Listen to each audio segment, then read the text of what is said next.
Next हम start करते हैं मैट्रिक्स। मैट्रिक्स क्या होता है? अरेंजमेंट होता है नंबर्स का रो और कॉलम्स में। ठीक है, इसमें हम डिनोट करते हैं m इंटू एन। m होता है आपका नंबर ऑफ रोज और n होता है आपका नंबर ऑफ कॉलम्स। ठीक है, m और n। तो इसमें क्या होता है, सबसे पहले जैसे कि मान लो मेरे पास ये मैट्रिक्स है, तो इसमें 2 रो और 2 कॉलम है, यानी कि 2/2 की ये मैट्रिक्स है। अगर मान लो हमें बोला गया कि हमें एक मैट्रिक्स बनानी है एलिमेंट्स की, तो उसका फॉर्मूला होता है BIJ, जिसमें I-2J का स्क्वायर अपॉन 2। ठीक है, I होता है आपके एलिमेंट, जैसे A11 A12, तो जो पहला नंबर होता है वो होता है I और दूसरा नंबर होता है J। तो हम पोजीशन फिल करते हैं और हम इसे मैट्रिक्स बना सकते हैं इससे। ठीक है, एक तरह की मैट्रिक्स होती है हमारी डायगोनल मैट्रिक्स। उसमें क्या होता है, सारे एलिमेंट ज़ीरो होते हैं सिवाय डायगोनल के। जैसे कि ज़ीरो डायगोनल मान लो 1 2 3, 0 0 0 0 0, बाकी सारे एलिमेंट्स ज़ीरो होंगे सिवाय डायगोनल के। नेक्स्ट आता है आपका आइडेंटिटी मैट्रिक्स, जिसको हम यूनिट मैट्रिक्स भी कहते हैं। इसमें डायगोनल एलिमेंट सारे 1 1 1 होते हैं, बाकी सारे ज़ीरो होते हैं। ठीक है, फिर आता है आपका इक्वल मैट्रिक्स। इक्वल मैट्रिक्स में क्या होता है, आपके रोज और कॉलम इक्वल होते हैं। ठीक है, जैसे कि मान लो हमने ये बनाया और हमने बनाया, तो इसमें क्या है, 2 ही रो हैं और 2 ही कॉलम है। ठीक है, लेकिन उसमें क्या होता है, जैसे अगर आपको ये दे दिया, पर इसमें क्या है कि हमने 1 रो और कॉलम तो सेम है, लेकिन जो एलिमेंट्स हैं उनका तो मैग्नीट्यूड अलग हो गया ना, तो उसमें क्या होता है, ये इक्वल मैट्रिक्स नहीं होगा। आपकी इक्वल मैट्रिक्स में एलिमेंट्स भी सेम होने चाहिए।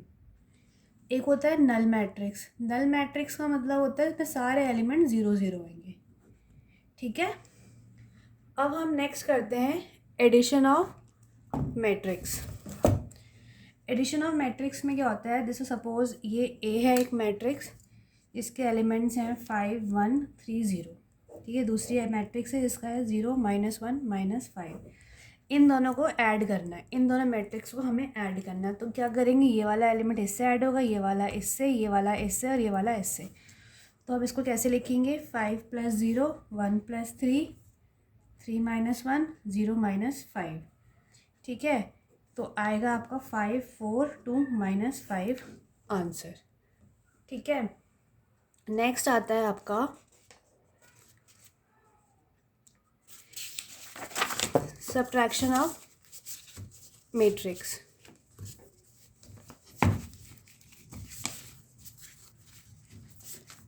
ठीक है, सब्ट्रैक्शन में क्या होता है, जैसे हम एडिशन करते हैं ना, वैसे ही हम सब्ट्रैक्शन करते हैं। सपोज हमारी एक मैट्रिक्स है जिसके एलिमेंट्स है 5 1 11 -2 6 7 2 9 3, और दूसरी एलिमेंट है बी जिसका है 3 2 4 1 1 3 7 9 6।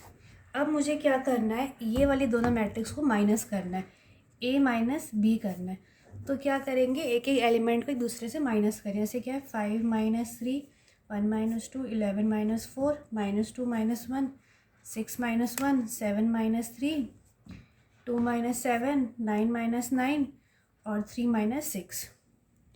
ठीक है, अब इसको सॉल्व करेंगे तो क्या आएगा, 2 -1 7 -3 5 4 -5 0 -3।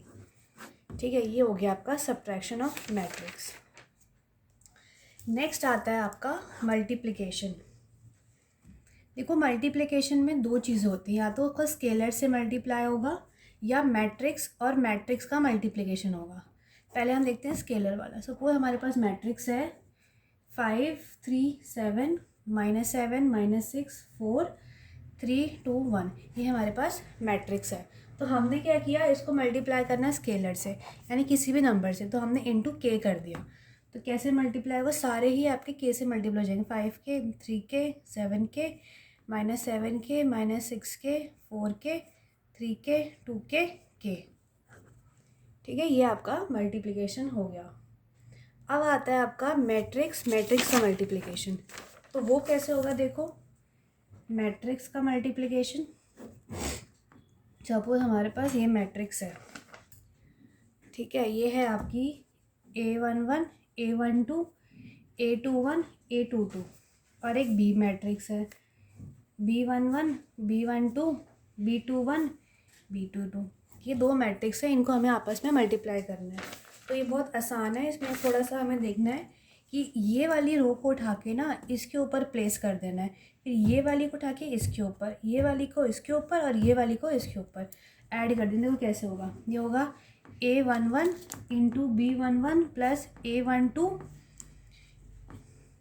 इंटू B21, ठीक है। ऐसे ही A12 A11 B12 plus A12 B22, इसको उठा लिया, इसके ऊपर रख दिया A21 B11 plus A22 B21, फिर इसको उठा के इस पर रख दिया A21 B12 plus A22 B22, ठीक है। ये होता है, आपको मल्टीप्लाई करना होता है पहले रो के एलिमेंट्स को दूसरे कॉलम के उससे और फिर उसको हम ऐड कर देते हैं, ठीक है। अब आता है आपका ट्रांसपोज, इसको हम लिखते हैं A डैश या AT। इसमें क्या होता है कि जब हम रोज़ और कॉलम को इंटरचेंज करते हैं, जैसे सपोज ये है आपका 1 4 2 5 3 6, ये आपकी एक मैट्रिक्स है, ठीक है। अब मुझे इसको ट्रांसपोज में करना है, नहीं AT। तो हमें क्या करना है, ये कॉलम्स को रोज़ में कर देना है 1 2 3 4 5 6। ये मैट्रिक्स थी, कितने 3 रोज़ हैं, तो 3 इंटू 2 की थी, इसमें क्या 2 रोज़ हैं, तो ये 2 इंटू 3 की मैट्रिक्स हो गई, ठीक है। नेक्स्ट आता है आपका सिमेट्रिक मैट्रिक्स, ठीक है। अब आता है हमारा सिमेट्रिक मैट्रिक्स क्या होता है,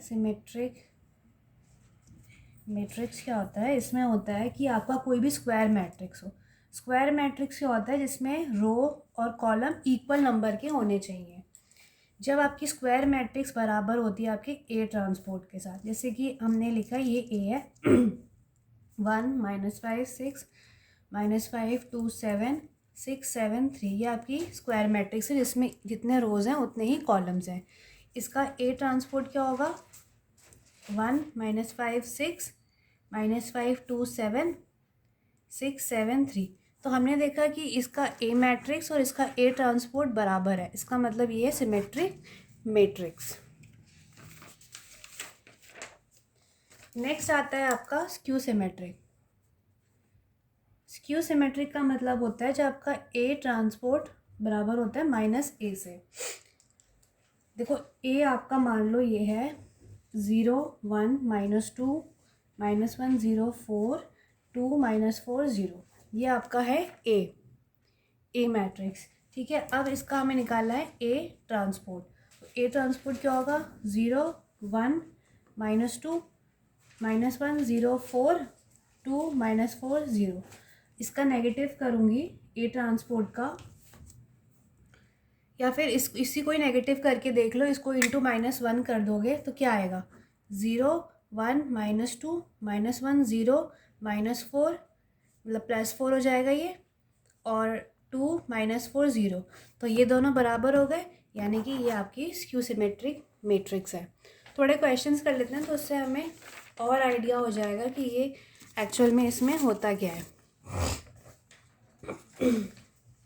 ठीक है। देखो पहला क्वेश्चन है